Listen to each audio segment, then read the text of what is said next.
नमस्कार, यूपी के बाद देख रहे हैं आप। आपके साथ मैं हूं जोहम रपा। नए साल की तैयारियों के बीच में गाजियाबाद से एक बड़ी खबर सामने आई है, जहां पर स्विगी और जोमैटो के डिलीवरी पार्टनर्स आज से हड़ताल पर हैं, जो ऑनलाइन फूड डिलीवरी को प्रभावित कर सकता है। आइए जानते हैं डिलीवरी कर्मियों की क्या कुछ मांगे हैं और उनके क्या कुछ आरोप हैं। आइए दिखाते हैं अपने इस रिपोर्ट में। नए साल से ठीक पहले गाजियाबाद में जोमैटो और स्विगी के डिलीवरी पार्टनर्स हड़ताल पर हैं। ऑनलाइन फूड डिलीवरी की इस व्यस्त अवधि में हड़ताल ने ग्राहकों और कंपनियों दोनों पर असर डालने की संभावना बढ़ा दी है। डिलीवरी पार्टनर्स का कहना है कि उन्हें लंबे समय से कम वेतन, बढ़ते टारगेट, इंसेंटिव में कटौती और काम के घंटों में अनिश्चितता जैसी समस्याओं का सामना करना पड़ रहा है। इसके अलावा दुर्घटना बीमा, स्वास्थ्य सुविधाएं और स्थायी पहचान जैसी मांगे भी लंबित हैं। उनका आरोप है कि त्योहारों और पीक ऑर्डर समय में काम का दबाव बढ़ जाता है, लेकिन पारिश्रमिक नहीं बढ़ाया जाता।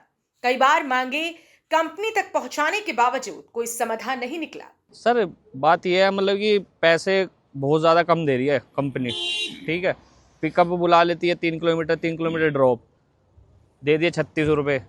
टीएल सर से कहते हैं, वो कहते हैं कि मिल तो रहे हैं 5.5 6.5 पर किलोमीटर का हिसाब किताब मिल रहा है। देखो जी, ये सरकारी नौकरी तो है नहीं हमारी कि हम इसमें परमानेंट करेंगे। हमारी आईडी बंद कर दो, चाहे कुछ भी कर दो। नाम मेरा मोहन है, कहीं घूकना से रहता हूँ। ठीक है, काम में इससे पहले भी कर रहा था और ये आईडी बंद हो जाएगी तो मैं अब भी कर लूँगा काम।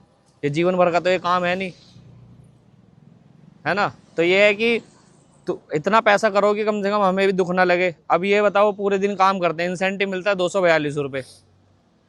242 रुपये इंसेंटिव मिलता है पूरे दिन काम करने पे।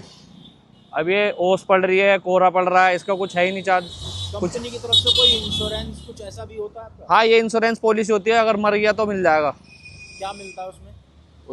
अभी तक तो हमारे सामने कुछ ऐसा हुआ नहीं है। उसके अंदर 8-10 लाख रुपए जो भी मिलते हैं वो डेड, वही है डेथ सर्टिफिकेट वगैरह के इनके लिए जब भी मिलते हैं जी। अभी तक तो हमारे सामने कुछ ऐसा मुद्दा आया नहीं है, लेकिन हाँ जी।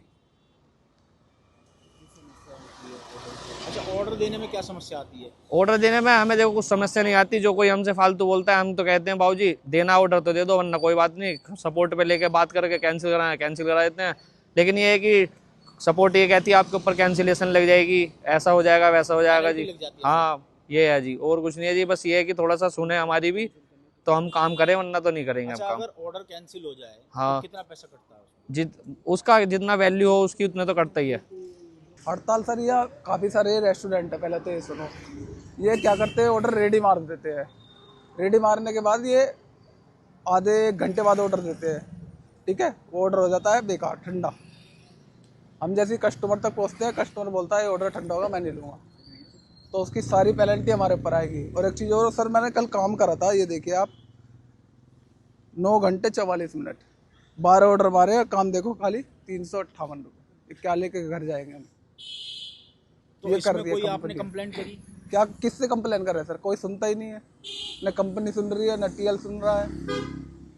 हड़ताल ना करे तो क्या करे बताओ? हाथापाई भी हो जाती है, राइडर ही आते हैं। कोई भी रेस्टोरेंट वाला धक्के मार के बाहर खड़ा कर दे, बाहर निकल, ऑर्डर रेडी होगा तब आइए। रेडी मार के रखते हैं वो लोग। ऑर्डर को डिलीवरी करने में लगभग कितना समय लग जाता है? अगर जो सर हमें टाइम पे ऑर्डर देते हैं तो हम 10 मिनट में, जो उन्होंने टाइम दे रखा है तो हम 10 मिनट में ऑर्डर पहुंचाते हैं, लेकिन रेस्टोरेंट डिले करता है। क्या कभी ऐसा भी होता है कि ऑर्डर आपने कहीं से लिया और देना आपको जो है ज़्यादा डिस्टेंस में पड़ता हो? हाँ, वो कस्टमर लोकेशन गलत डाल देता है तो उसको लिए हमें एक्स्ट्रा चलना पड़ता है, उसका भी कोई पैसा नहीं है। और अगर आप लेट हो गए तो उस कंडीशन में क्या होता है? लेट हो गया, कस्टमर डांटेगा, कार रह गया था भाई। हमारी बाइक में कुछ पंचर वगैरह होता है तो हम लेट हो ही जाते हैं अक्सर पंचर लगवाने में। तो हम लेट जैसे कस्टमर के पास गए, वो कहेगा कार रह गया था भाई, ले जाओ ऑर्डर, खराब हो गया, मैं क्या करूँगा इसका? क्या कंपनी भी पेनल्टी लगाती है? बिल्कुल लगाती है सर, पेनल्टी लगाती है सारी। हमारा तो कस्टमर भी पेनल्टी मारता है और वो कंपनी भी मारती है। फंसता तो राइडर है बीच में। कुछ दुर्घटना हो गई, कोई सुनवाई नहीं, या तो पुलिस का सहारा लेना पड़ता है हमको, टीएल हमारा फोन उठाएगा नहीं। तो ये परेशानी है, ये दिक्कत है, इसलिए हम लोग हड़ताल पे आज। इस हड़ताल से ये सवाल उठता है कि डिजिटल सुविधा की चमक के पीछे काम करने वालों की समस्याओं को कितनी गंभीरता से देखा जा रहा है। नए साल की तैयारियों के बीच यह स्थिति इंडस्ट्री और ग्राहकों दोनों के लिए चुनौती बन सकती है। जहां एक तरफ नए साल का आगाज है, वहीं ऑनलाइन डिलीवरी से सामान मंगाने वाले लोगों की जो चिंताएं हैं वो बढ़ गई हैं।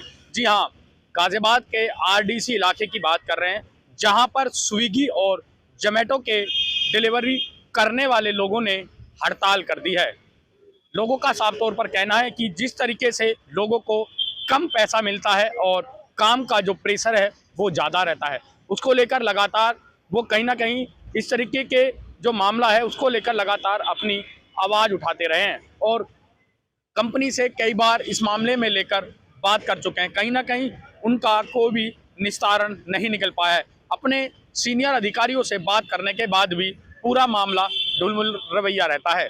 जिस तरीके से नए साल का आगाज है और लोगों को ऑनलाइन डिलीवरी जो सामान घर पर मंगाते हैं उससे कहीं ना कहीं परेशानियों का सामना करना पड़ेगा। जिस तरीके से जो डिजिटल जो काम कर रहे हैं लोग, उनको काफ़ी अनदेखा किया जाता है। कंपनियों द्वारा लगातार इस तरीके की परेशानी लोगों को झेलनी पड़ रही है। गाजियाबाद से कैमरामैन हिमांशु के साथ नितिन कुमार, यूपी की बात। डिजिटल सुविधा के चमक के पीछे काम करने वालों की समस्याएं अब सवाल बन गई हैं कि नए साल की तैयारियों के बीच में यह हड़ताल इंडस्ट्री और ग्राहक दोनों के लिए चुनौती बन सकती है। फिलहाल ये देखना होगा कि इनकी समस्या का समाधान आखिरकार कब तक होगा। फिलहाल इस खबर में सिर्फ इतना ही। बाकी तमाम उत्तर प्रदेश से जुड़ी खबरों के लिए आप देखते रहिए यूपी की बात।